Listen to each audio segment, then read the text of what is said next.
les doy una cordial bienvenida a todos ustedes. Es muy grato para el Centro de Estudios Constitucionales tener la oportunidad de llegar a todos ustedes a través de esta actividad académica que se suma a un conjunto de actividades que realiza el Centro de Estudios Constitucionales del Tribunal Constitucional. Al respecto, quiero muy brevemente señalar que el Centro de Estudios Constitucionales, o también denominado el CEC, es el brazo académico del Tribunal Constitucional y realiza actividades relacionadas con la difusión y la promoción del derecho constitucional y disciplinas afines, y además de su jurisprudencia, a través de tres áreas: el área de difusión y realización de eventos académicos, el área de investigación y el área de publicaciones.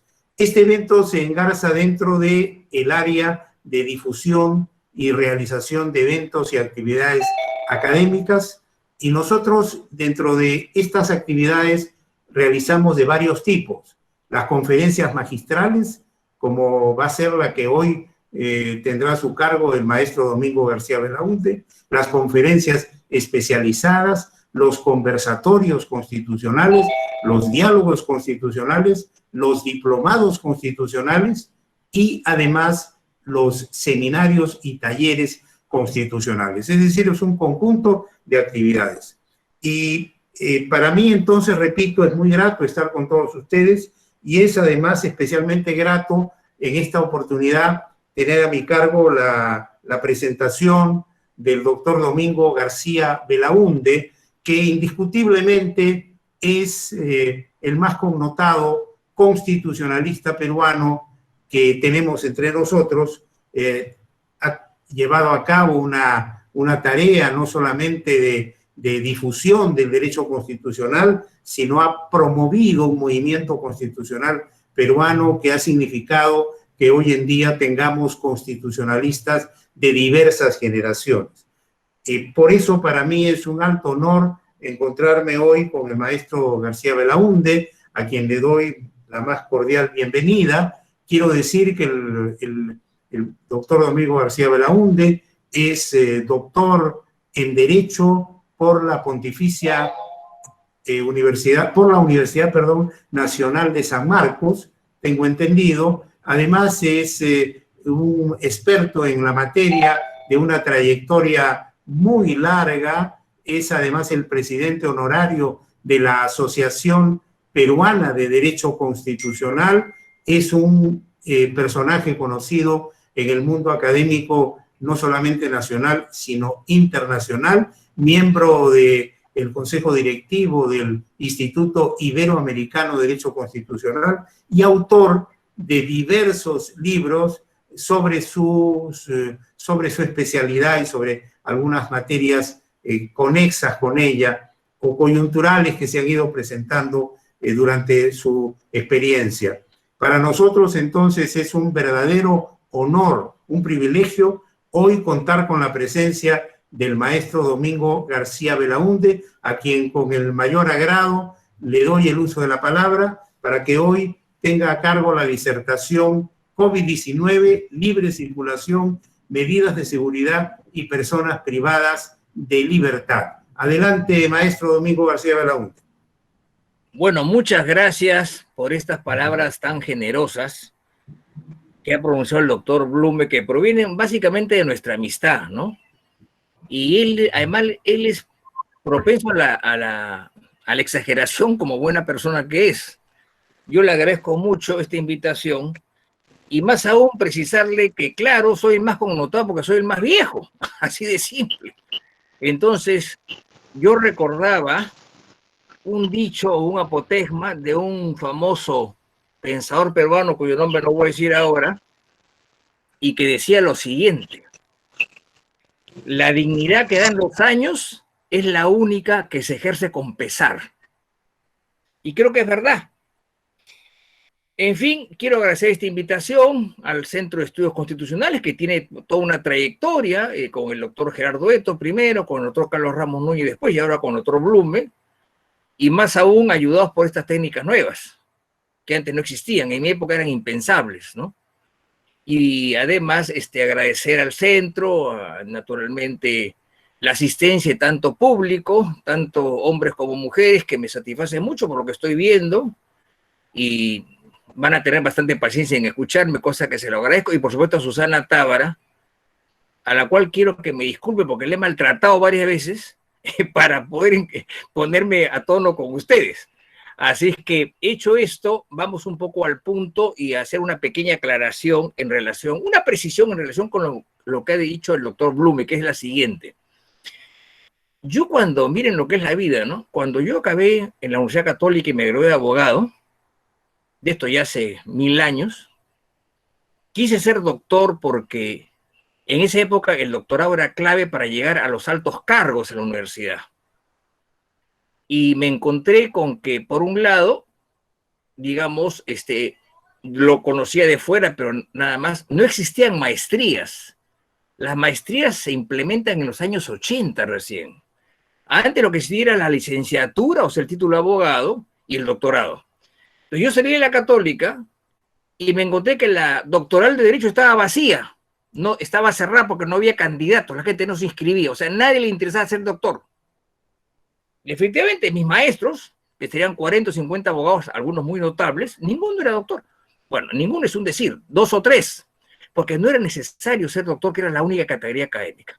Más tarde vinieron las maestrías, evidentemente, y entonces, claro, lo que fue más cómodo en mi época, que es que tuve que trasladarme a San Marcos para sacar mi doctorado, ahora es mucho más complicado, porque hay que pasar por una maestría y luego por un doctorado. Y bueno, hay mucha más gente y que sigue estudios, lo cual es un notable avance, porque en la época en que yo estudiaba, el derecho constitucional no interesaba, ¿no? Así de simple.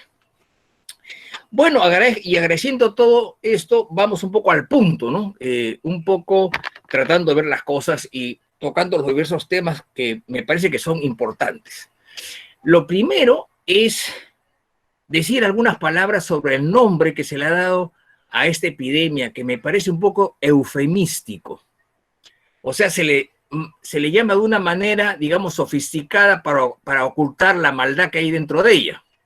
Ustedes recuerden que hace unos 10 o 15 años hubo la peste del cólera, que cundió por el país, y que inclusive me acuerdo que el maestro Vidal Campos no quería venir de la Argentina porque estaba asustado con el cólera.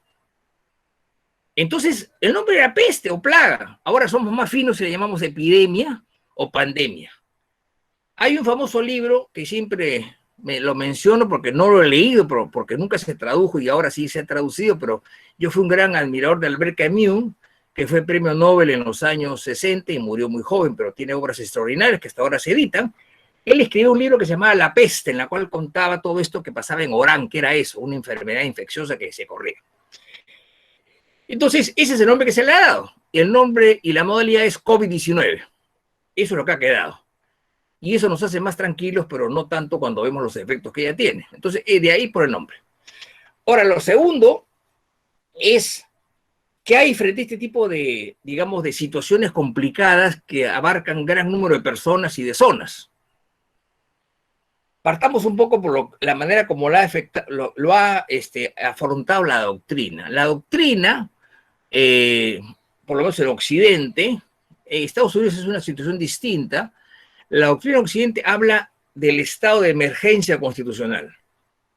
Así lo llama. Y otra parte de la doctrina lo llama derecho a excepción. Hay literatura sobre uno y otro tema, pero a la larga van a lo mismo. Estados Unidos, que es una constitución muy antigua, digamos, tiene básicamente la suspensión del habeas corpus. No tiene más, porque la Constitución es muy escueta, pero sí ha aprobado una serie de normas para combatir actos irregulares. Por ejemplo, cuando vino lo de las torres gemelas de Nueva York, que fueron destrozadas en un ataque terrorista, dieron la ley de actos patrióticos o algo por el estilo, que se aplica, y a raíz de eso es que cuando viajábamos, ahora no, pero cuando viajábamos normalmente nos revisaban todo, pasábamos una serie de controles. Estados Unidos tiene su manera peculiar de afrontar este tipo de emergencias, ¿no? Entonces, nosotros no hemos adoptado la teoría de la emergencia constitucional, sino la teoría del régimen de excepción o del derecho de excepción. Eso es lo que hemos aceptado en la parte doctrinal, el derecho de excepción. Y sobre esto hay mucho escrito. Lamentablemente entre nosotros hay muy poco escrito sobre eso. Muy poco. ¿Por qué? Porque nunca lo hemos tenido en forma, digamos, tan grotesca, ¿no es cierto? Entonces, eso es lo que hemos adoptado. Entonces, claro, el régimen de excepción en el Perú figura en nuestras constituciones de una manera moderna, pero recordemos cómo era antes. Hasta la Constitución de 1933, lo que existía eran las garantías constitucionales, o sea, las garantías individuales y las garantías sociales. Y aquí la palabra garantía es usada como sinónimo de derecho. Hoy día ya no hacemos eso. Para nosotros la garantía en sentido estricto es el instrumento procesal para combatir o defender un derecho. Entonces, hasta la Constitución de 1933 había las garantías. ¿Y cómo se afrontaba el régimen de excepción? No había ni siquiera un capítulo sobre eso. Estaba en el montón, suspensión de garantías, o sea, se suspendía la libertad de reunión, la libertad de tránsito, la libertad de asociación, o sea, las cosas básicas. La Constitución del año 79 da un modelo que lo hemos seguido en la Carta de 1993, que es mucho más técnico, por así decirlo, ¿no? Que es distinguir dos modelos, el estado de emergencia y el estado de excepción. Empecemos por el final. El estado de excepción es prácticamente la guerra, o la guerra civil, guerra externa o guerra interna. Que yo sepa, nunca se ha aplicado. Ahora, repasando un poco de historia, recuerdo que hubo situaciones muy complicadas allá por los años 31, 32, que inclusive terminó muy mal porque el presidente de la época, el señor Sánchez Cerro, fue asesinado cuando revisaba las tropas que estaban apostadas en el campo de Marte. En esa época era digamos, el lugar de turismo, de hípica, ¿no? El campo de Marte, y estamos en plena guerra con Colombia, o sea, con una guerra declarada. Entonces, digamos, a raíz del asesinato, el Congreso hizo una serie de leyes de emergencia. Y claro, como no había claro este concepto teórico por un lado, y por otro la legislación no era muy clara, y la Constitución menos, se aceptaba. O sea, habían leyes de emergencia. Odría también tuvo en los años 49 y 50 una ley de seguridad interior, con lo cual a uno lo apresaban y lo mandaban fuera. Esto ya es más complicado con el régimen de excepción que prevé la Carta del 79 y la Carta del 93, casi en términos idénticos. Empezamos por el estado de sitio y luego viene el estado, el estado de emergencia, ¿no es cierto? Ahora bien, empecemos por lo segundo. ¿De dónde viene el concepto estado de sitio? Viene de la Edad Media, en la cual, como ustedes pueden ver en las películas, habían luchas entre diversas partes, ¿no es cierto?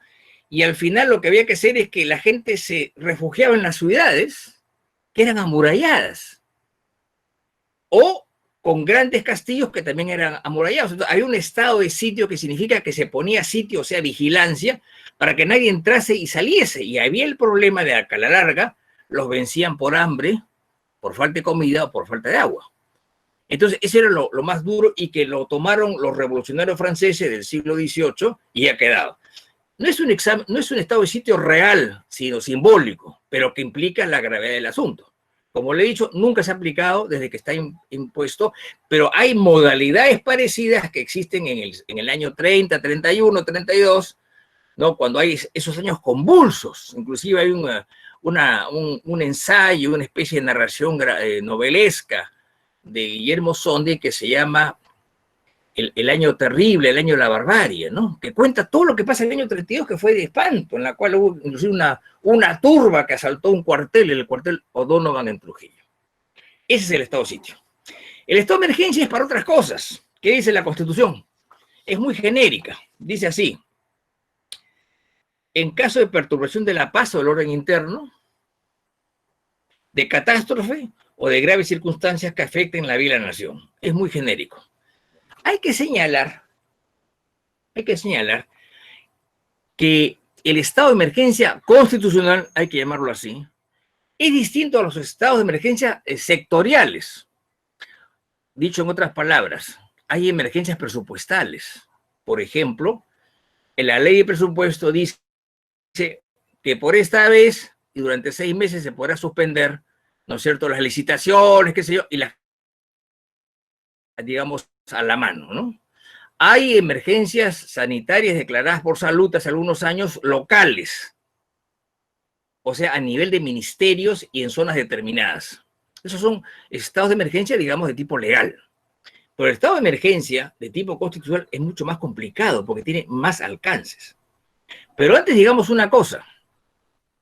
Este modelo, que yo creo que se ha tomado de las constituciones europeas de la posguerra, porque la ventaja que tiene nuestro constitucionalismo moderno, que empieza con la del 79 y continúa y en cierto sentido se perfecciona, está tomada casi de la Constitución Española de 1978. Ahora la pregunta es, en esa época que yo la viví, era muy joven, pero yo la viví, uno iba a las librerías y no había libros. ¿Por qué? Porque el Estado de esa época, que era el Estado militar, el año 77, que se convoca a la Constituyente, el 78, era un Estado controlista y había controlado el dólar. Entonces, ¿qué pasa? Uno tenía que pedir permiso al Ministerio de Economía y Finanzas para tener dólares, para comprar libros o para comprar remedios o para traer alguna importación, ¿no? Y habían cuotas de dólares que fue un gran problema de la corrupción. Entonces, ¿qué sucede? Yo hablé con un librero de esa época, la librería Studium, que ya entiendo que no existe, y me dijo que él tiene una cuota de dólares al año, por decir $20,000, para traer libros del extranjero. Entonces yo le dije, ¿y usted no trae nada de constitucional? ¿Para qué? Me dijo. Acá tengo que hacer lo que la gente compra. ¿Qué cosa es lo que la gente compra? Novelas, ayuda, historia, sociología, pero constitucional no interesa. Y efectivamente no interesaba en esa época. Entonces la gente no tenía dónde comprar. Yo, por ejemplo, en esos años felizmente me aprovisioné de libros porque tenía 2 personas a mí afuera. Uno era José Pareja Pasoldán, ya fallecido, un gran maestro, que fue mi maestro en la universidad, que lo conocía bastante. Y otro era mi hermano José Antonio, que vivía en París en esa época porque era diplomático. Entonces, ellos les enviaban dólares y me enviaban libros. No había otra forma. Y bueno, pude así estar informado. Entonces, ¿qué es lo que sucede? ¿Por qué lo tomamos de España? Yo creo que la explicación es la siguiente. El rey Juan Carlos decidió en el año 78 hacer una visita a América a las cabezas de virreinatos o países importantes. Entonces planeó una visita a 3 países: México, Perú y Argentina. Lo más nuevo era Argentina, o sea, Argentina fue virreinato desde 1776, o sea, ya a las finales. Y ya en 1810, o sea, 30 años después o 20 y tantos, están proclamando su independencia, el grito de mayo de 1810, y luego se perfecciona años después, ¿no? Pero en realidad los más importantes eran México y Perú, pero naturalmente hicieron esa concesión. Entonces, cuando vino el rey, visitó naturalmente al presidente de esa época, Morales Bermúdez, que había convocado a la constituyente, y después fue a la Asamblea Constituyente a dar un discurso. Todo eso se pasó por televisión y después se editó un folleto sobre eso, en la cual él habló un poco de la manía de seguir a los modelos franceses y cómo el constitucionalismo español era pues también rico. En fin, nos vendió un poco el producto español, lo cual no está mal. Y lo que hizo su embajador el embajador de España en el Perú trajo el proyecto de constitución español y lo distribuyó entre los asambleístas. Con lo cual estaban informados de primera fuente lo que iba a ser el debate en España y aquí, y que se iba a promulgar en España. Yo, hasta donde recuerdo, la visita del rey fue en agosto del año 78, y ya, o septiembre, y ya en esa época, había una certeza en cómo era el esquema español. Sin embargo, hubo cambios, y les menciono uno. En ese proyecto español de septiembre del 7-8, se incluía el Tribunal de Garantías Constitucionales, y nosotros lo incorporamos. Lo que no se dieron cuenta aquí es que la Constitución española, aprobada en diciembre, cambió en octubre o en noviembre el Tribunal de Garantías Constitucionales por Tribunal Constitucional. Eso no nos llegó a nosotros.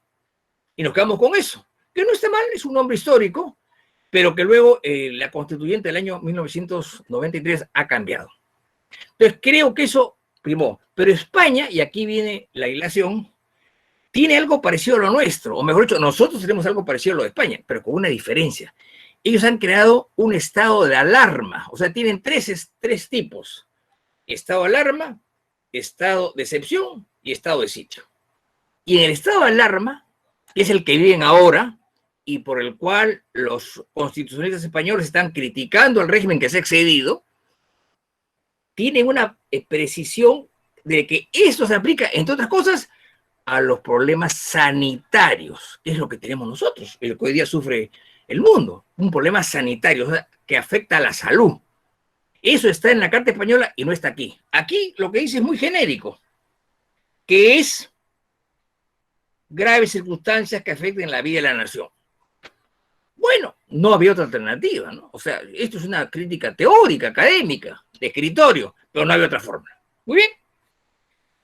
Muy bien. Entonces, el 15 de marzo se declara por decreto supremo, el estado de emergencia constitucional. Es bueno tenerlo presente, que hay estado de emergencia sanitarios, presupuestales, portuarios, ¿no? Y hay un estado de emergencia constitucional. En este caso, registrando exactamente lo que dice la Constitución, suspendiendo o restringiendo los derechos que ella establece y, lo más importante, concentrando los poderes en el Ejecutivo. Por ahí había un alcalde que dice que él también está contribuyendo y que va a dar ordenanzas. No debe hacer nada de eso. Durante estas situaciones de excepción, el que manda es el Ejecutivo, así de simple. No hay más. No hay más y ya veremos qué puede pasar luego. Pero es importante señalar lo siguiente. El 15 de marzo, el presidente Vizcarra habló, creo que a las 6 de la tarde, día domingo, y ya declaró la cuarentena y el estado de emergencia. Simplemente lo hizo así. El problema es que lo manda al peruano, que sale en edición extraordinaria el día 15, domingo, como de costumbre, y llega a las manos de los distribuidores el día lunes. Así de simple. Es las trampitas que se hacen en este gobierno y en otros también, en la cual retienen una edición del peruano, le ponen algo a las 11 de la noche, le ponen la fecha del día y lo distribuyen el día siguiente.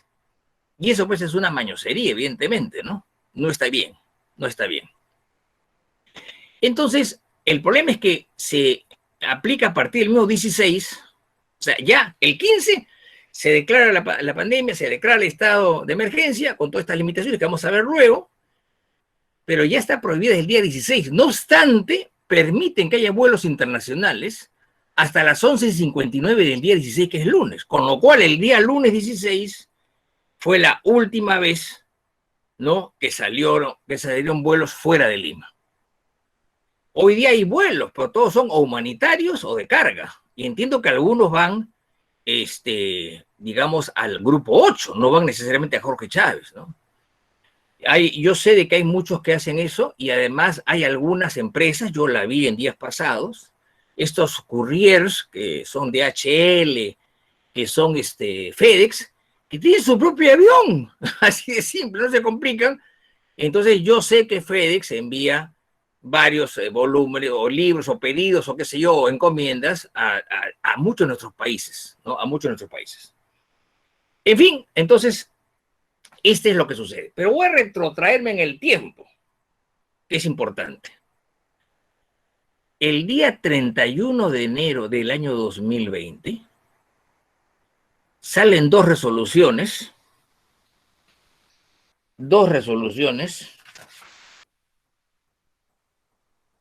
que no las encuentro ahora, pero sí las puedo decir en cualquier momento. Dos resoluciones que están, digamos, del Ministerio de Salud. Estas dos resoluciones, si la memoria no me falla, pero lo he enviado en un texto para nuestra asociación, para que se publique en este libro colectivo, así que lo podrán ver. 2 resoluciones del día 31 de enero, si mal no recuerdo, 039, 2000-MINSA, o sea, Ministerio de Salud. Y la otra es 040. Las dos salen una después de otra el día 1 de febrero, con lo cual pueden ustedes perfectamente cotejarlo, ¿no? 1 de febrero de 2020. La primera resolución, ¿qué es lo que hace? Lo que hace es establece un plan nacional, digamos, es una emergencia sanitaria, no es constitucional, sanitaria del área de salud, previendo la llegada del coronavirus. O sea, ya sabían el 31 de enero que el coronavirus o iba a llegar o ya había llegado. Y en el decreto siguiente, que está publicado en el Pleno un día después de otro, se establece un plan o un protocolo para ver cómo proceder. Es decir, el 31 de enero de este año, ya el gobierno sabía que el coronavirus estaba encima. Ya lo sabía. Y no hizo nada hasta el 15 de marzo. Eso es muy grave y demuestra la negligencia, la ineptitud o la incapacidad de los que están al frente del sector salud y en general del gobierno. O sea, se sabía esto el 31 de enero y nadie dijo nada. Eso es muy grave y eso hay que mencionarlo. Naturalmente en el Congreso, en la sesión de ayer, no dijeron nada, porque nuestros congresistas pues viven en el limbo, lamentablemente, ¿no? Entonces, ese es el problema. Ahora bien, volvamos al decreto supremo. Este decreto supremo se publica en una edición extraordinaria que es impresa a última hora, el 15 de marzo. ¿Qué implica esto? ¿Qué implica esto? Implica medidas relacionadas con la libertad personal, seguridad personal, inviolabilidad de domicilio, libertad de reunión y libertad de tránsito. O sea, según dice la Constitución y lo repite el decreto, hay una restricción o suspensión en el ejercicio de los derechos. Cuidado, los derechos no se suspenden, se suspende el ejercicio de los derechos. Esa es una sutileza que lo ha aclarado muy bien la Corte Interamericana de Derechos Humanos en unas opiniones consultivas que hizo hace años. Y sobre esta base han hecho una serie de medidas de seguridad, prohibiendo la circulación, cancelando los vuelos internacionales, cerrando restaurantes, iglesias, teatros, estadios, o sea, todo el Perú paralizado, salvo bancos, farmacias y mercados. Aquí el problema del mercado fue un problema porque no se pensó en ciertos mercados que estuvieron ahí hasta que más adelante los soltaron. Pero en fin, eso es lo básico, que se permitió mercados, bancos y farmacia. Yo en lo personal debo decir que he ido en las cercanías a pie, por supuesto, y he notado un buen orden, ¿no? En general, a veces de repente uno entra pues a una agencia bancaria y hay una cola de 2 cuadras. ¿Y por qué de 2 cuadras? Porque están separados, ahí hay gente que cuida, cada uno por 1 metro y tiene que ir uno con su mascarilla y cuando ingresa al banco le piden que se lave las manos con un gel que hay ahí. Es interesante. Pero esto ocasionó pues muchos trastornos y fue solamente por 15 días. Estaba programado para ahí, pero la verdad no alcanzó, los infectados subían y ahí empezó a mostrarse el deterioro del Estado, lamentablemente. En honor a la verdad, no es que el Estado tenga la culpa, porque no es esto nuevo, pero sí indudablemente que tiene responsabilidad por el manejo. Yo creo que sí tiene responsabilidad por el manejo, porque se ha criticado mucho el manejo. No voy a entrar en esas cosas técnicas que no me corresponden. Lo cierto es que yo como ciudadano de a pie me doy cuenta que hemos parado 60 días, porque entre broma y broma fueron postergando, hubo 4 postergaciones, más la inicial son 5, o sea, hubo un total de 5 decretos supremos relacionados con el estado de emergencia constitucional. Entonces yo como ciudadano de a pie me he visto limitado a hacer cosas por teleconferencia, estar en casa, no tener mis archivos que muchas veces me son útiles para trabajar. Y resulta que a los 60 días, cuando nos hemos reventado sin salir, o saliendo muy poco, o saliendo por la zona, me dicen que estamos en la meseta y que nos vamos 1 mes y medio más, o 1 mes y 1 semana. Y entonces yo no entiendo. sea, yo como hombre de a pie digo, ¿cómo? ¿60 días y estamos peor que antes? Esa es la gran pregunta que uno se hace como hombre de a pie, no como médico, ni como epidemiólogo. Ya a veces es difícil. Bueno, ahora todos son especialistas, ¿no? Ustedes ven a los médicos, hablan, y todos son especialistas. Y de repente el especialista es la mitad de los que hablan, no sé.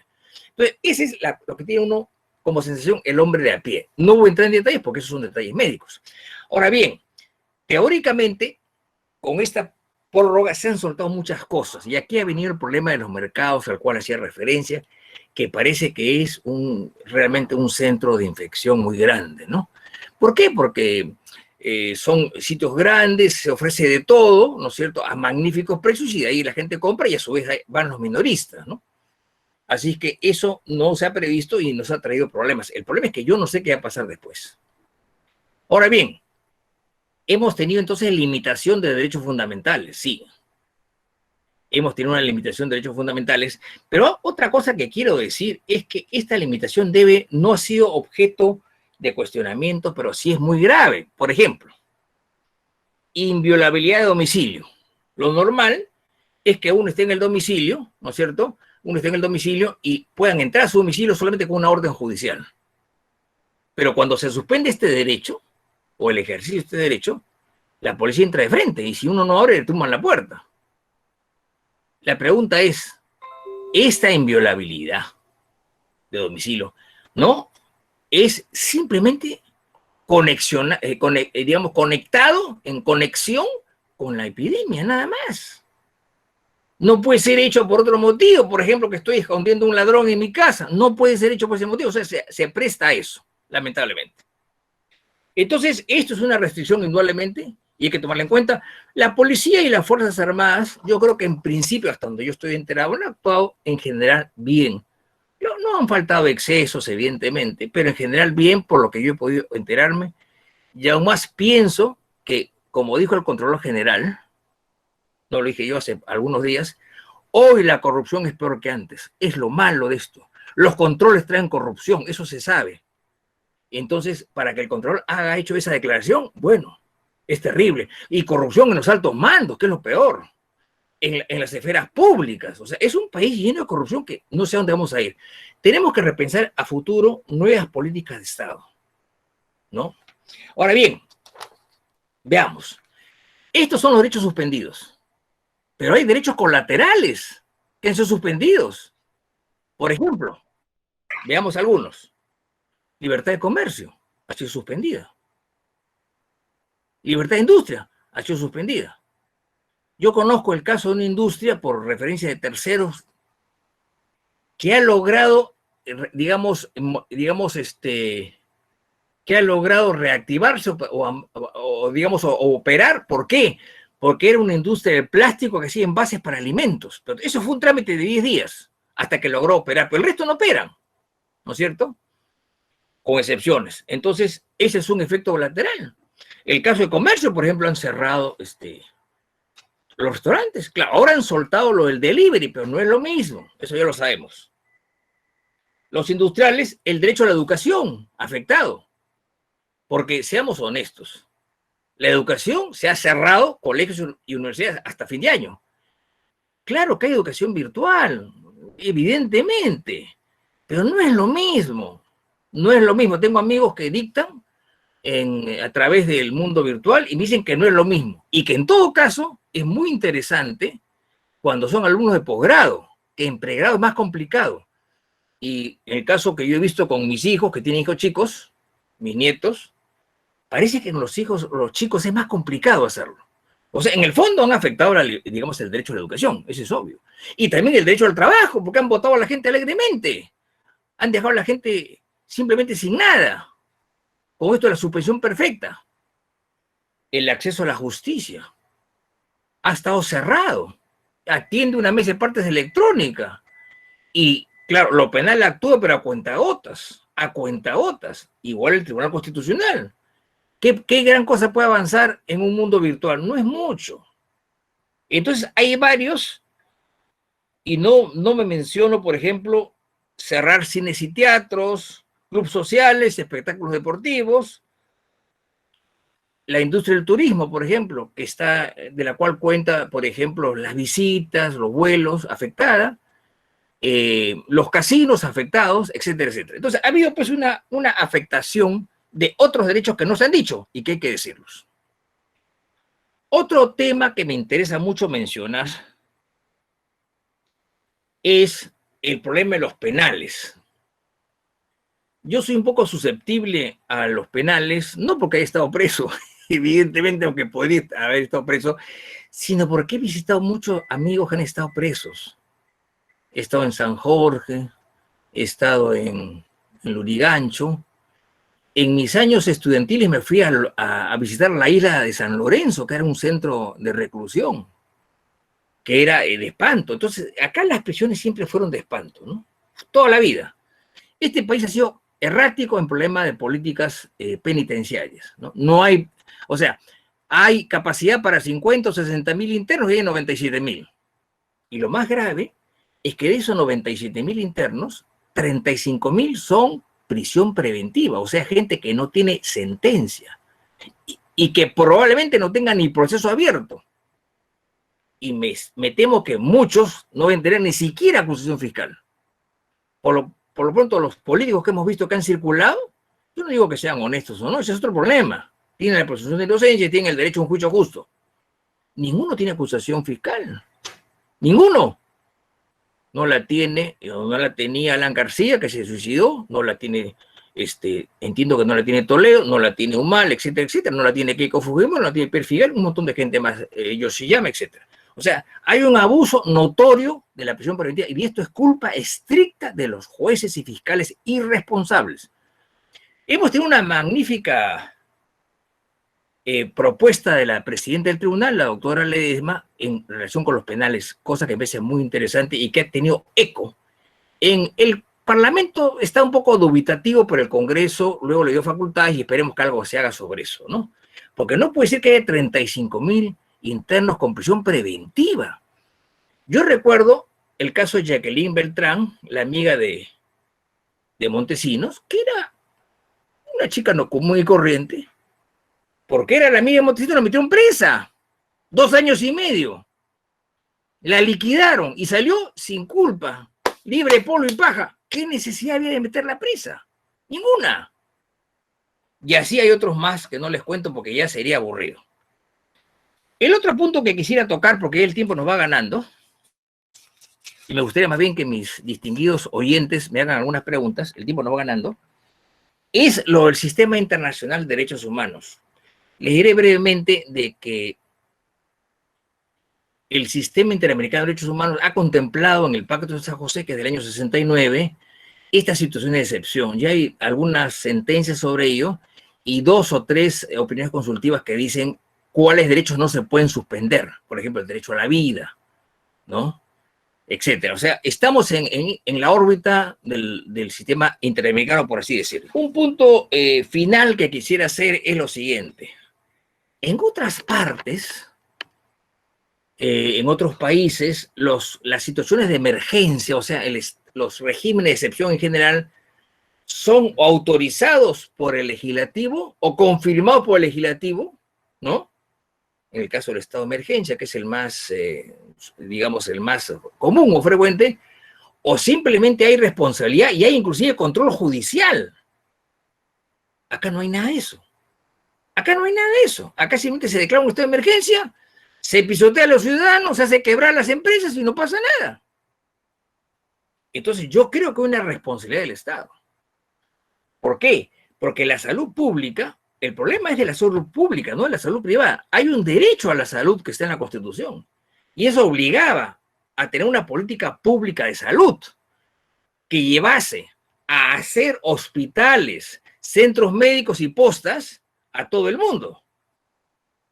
Eso es lo que debe hacerse y no se hizo, pero se han hecho obras elefantiásicas en este país, obras faraónicas. Pongo un solo caso, según dicen los expertos, porque no es mi campo, ¿no? La refinería de Talara va a costar 7.000 millones de dólares. La pregunta es, ¿será necesario? Los expertos dicen que no. Yo he escuchado a exdirectores de Petroperú, expresidentes ejecutivos y expertos en petróleo que dicen que no era necesario. Entonces mi pregunta es, ¿por qué hemos hecho esa inversión monstruosa? Mejor hubiera sido hacer hospitales, evidentemente. Y aún más, yo sé de buena fuente que el hospital de Tingomaría, hoy, eso me lo dicho un amigo mío que es de la zona, existe y es excelente, pero no tiene equipos. Ergo no funciona. Ese es el estado. Y eso hay que replantear seriamente a futuro. Bueno, y lo que nos caería sería, bueno, ¿qué pensar de todo esto?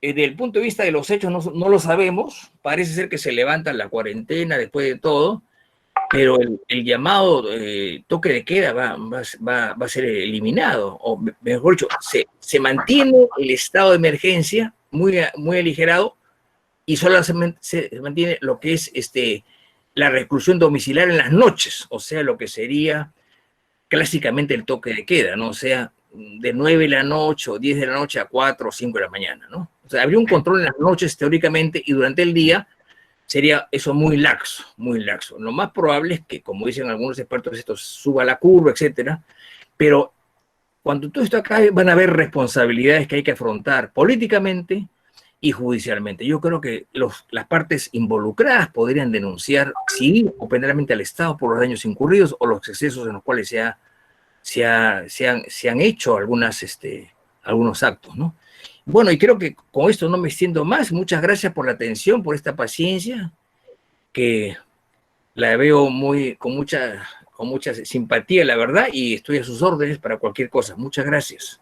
Me toca simplemente reiterar mi agradecimiento al doctor Domingo García Belaúnde por su conferencia magistral, expresarle este agradecimiento no solamente a nombre del Centro de Estudios Constitucionales, sino del propio tribunal, y comunicarles a todos ustedes que este ciclo de conferencias magistrales va a continuar dentro del panorama que mencioné al principio, de una tarea de difusión y de promoción del derecho constitucional y de además las decisiones del Tribunal Constitucional, como la que ha mencionado el doctor Domingo García Belaúnde en el tema del hacinamiento de los penales, que es una sentencia sumamente importante. La próxima semana iniciamos 2 seminarios constitucionales, uno sobre derechos fundamentales y otro sobre procesos constitucionales. Es decir, estamos en plena actividad, vamos a sacar varios libros sobre la materia y lo que nos interesa es estar siempre en contacto con ustedes porque estamos convencidos que la única forma de consolidar nuestro Estado constitucional es logrando que todos tengan no solamente conocimiento de nuestra Constitución, de sus derechos, de cuáles son los instrumentos constitucionales para lograr defender sus derechos, sino además que se compenetren con nuestra Constitución para defenderla, para ser portaestandartes de esa Constitución y asegurarnos que la democracia continúe y que sigamos consolidándonos como un Estado-nación democrático, libertario, defensor de los derechos fundamentales, que basa toda su estructura, todo el orden jurídico, político, social y económico en torno a la persona humana. Así nos reafirmaremos como un Estado constitucional sólido y marcharemos hacia adelante. Queremos crear lo que el maestro Carl Lowenstein decía en el siglo pasado y que repetía acá el expresidente don Valentín Paniagua, un sentimiento constitucional, porque solo en la medida en que un pueblo aprenda a amar su constitución, sabrá valorarla, defenderla y evitar cualquier situación de alteración del orden constitucional. Eso es todo, muchas gracias y nos vemos en una próxima oportunidad. Hasta luego.